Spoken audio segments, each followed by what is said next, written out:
Penjelasan sepatutnya dibuat dari awal, bukan selepas isu ini tular.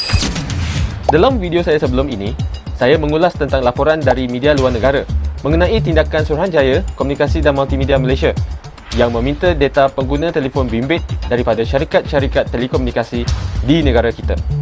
Selepas laporan ini dilaporkan semula oleh media tempatan, ramai terkejut. SKMM kemudian mengeluarkan kenyataan, tetapi ia tidak disertakan dengan penjelasan terperinci. Hanya sekadar menyebut bahawa data yang diambil telah dinyah-identifikasikan. Beberapa jam selepas saya memuat naik video saya, Menteri Komunikasi Fahmi Fadzil tampil memberikan kenyataan bahawa kerajaan tidak akan mengambil data peribadi pengguna. Syarikat-syarikat telekomunikasi juga menyatakan bahawa mereka tidak akan mendedahkan maklumat peribadi pengguna dan hanya akan bekerjasama dalam memberikan data berbentuk trend mengikut lokaliti. Hari ini pula, SKMM mengadakan sesi taklimat di ibu pejabat mereka untuk menunjukkan kandungan data yang diperoleh oleh kerajaan.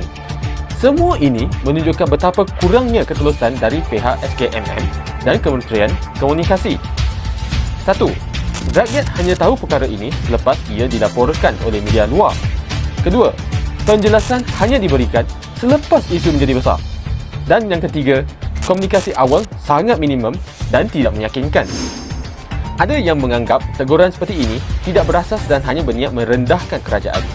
Tetapi, kita bersuara kerana ada asas.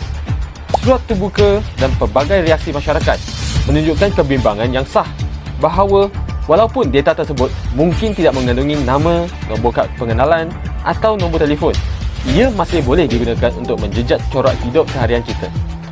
Sebab itulah kita perlu menegur kerajaan. Kita tidak mahu wujud budaya The government can do anything. ini bukan soal politik. Ini soal prinsip dan hak sebagai rakyat. Sebagai rakyat Malaysia, kita tidak perlu takut untuk bersuara. Kalau kerajaan buat perkara yang betul, kita sokong. Kalau mereka buat silap, kita tegur. Kerana dalam demokrasi, kuasa sebenar ada pada rakyat. Kita adalah bos.